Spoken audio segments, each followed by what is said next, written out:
राहुल गांधी जी जो है ना, मुझे लगता है कि इस देश के इतिहास में पहली बार ऐसा हुआ है जब विपक्ष के नेता को इस देश से कोई मतलब ही नहीं है। कभी आपने उनको सीरियस पॉलिटिक्स करते हुए देखा है? 2 मिनट आते हैं, मीडिया में बोलते हैं और चले जाते हैं। कई एक ऐसे सेशन है जिसमें कि उनकी अटेंडेंस 0 है और उसके बाद उनको अपेक्षा होती है कि पार्लियामेंट में वो जब खड़ा हो उनके लिए माइक खड़ा हो जाए। पार्लियामेंट में आपको पता है एथिक्स है, रूल 349 है। वो ये कहता है कि आप बोलकर तुरंत बाहर नहीं जा सकते, आपको यदि बोलना है तो वहाँ बैठना है।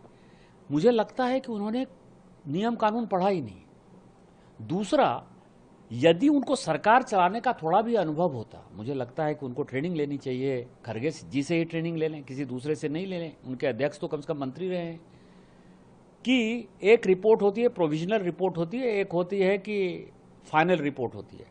तो प्रोविजनल रिपोर्ट ये है कि ऑपरेशन सिंदूर में हमारी जीत हो गई है।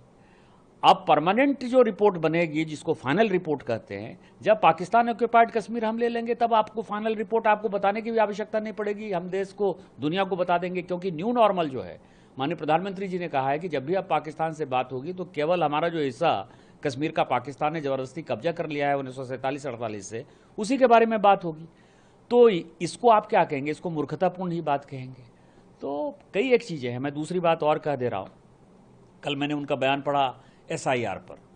अब आप समझें कि ये कानून जब 21 साल से 18 साल राजीव गांधी जी ने युवा वोटरों को आकर्षित करने के लिए जब ये कानून लेकर आए, उसमें उन्होंने जो है स्पेशल इंटेंसिव रिवीजन का जो है खुद का प्रोविजन किया। ये पार्लियामेंट में माननीय राजीव गांधी जी का पास किया हुआ कानून है, अपने पिताजी के भी पास किए हुए कानून को नहीं मानते हैं। 2003 के अंदर जो है बिहार में इस तरह का SIR हो चुका है।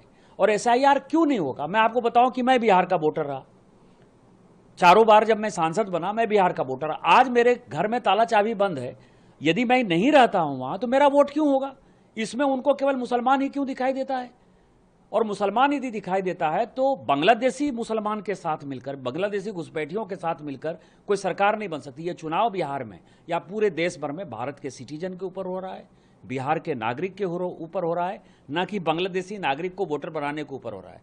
बांग्लादेशी यदि घुसपैठिए यहाँ आए हैं और गलत तरीके से आए हैं, जैसे 70 साल का कोई आदमी 2010 में वोटर नहीं है, 15 में वोटर नहीं है, 20 में वोटर नहीं है, 24 के लोकसभा में वोटर नहीं है, और वो अचानक यदि 25 में वोटर होना चाहेगा तो कोई पूछेगा ना भाई कि तुम्हारी उम्र तो 70 साल है, 70 साल में तुम इतने वर्षों से वोटर क्यों नहीं हुए? इसका मतलब वो बांग्लादेशी घुसपैठिया है। तो इस तरह की घटिया बातें जो है। और चुनाव आयोग, आपको पता है कि कई एक चुनाव आयुक्त ऐसे हुए, MS गिल तो अंतिम उदाहरण थे, जो चुनाव आयुक्त से हटे और उनको कांग्रेस ने मंत्री बना दिया। तो जिस तरह से अपना करते थे, रिगिंग करते थे, मैंने कल ही ट्वीट किया है कि बिहार में क्या होता था, बैलेट के ऊपर जब चुनाव होता था तो कितनी रिगिंग होती थी, मारपीट, गुंडा बदमाशी, दलित, पिछड़े, शेड्यूल कास्ट, शेड्यूल ट्राइब। आपने देखा था गांव में जो है वोट डालने जाते थे? नहीं जाते थे, जो जाते थे उनको गोली मार दी जाती थी। तो उस तरह के दिन दुर्दिन ये लाना चाहते हैं। कांग्रेस निकृष्ट पार्टी हो गई है, उसकी मानसिकता विकृत हो गई है, और मुझे इससे ज़्यादा जो है नेता विपक्ष पर कुछ बोलना नहीं।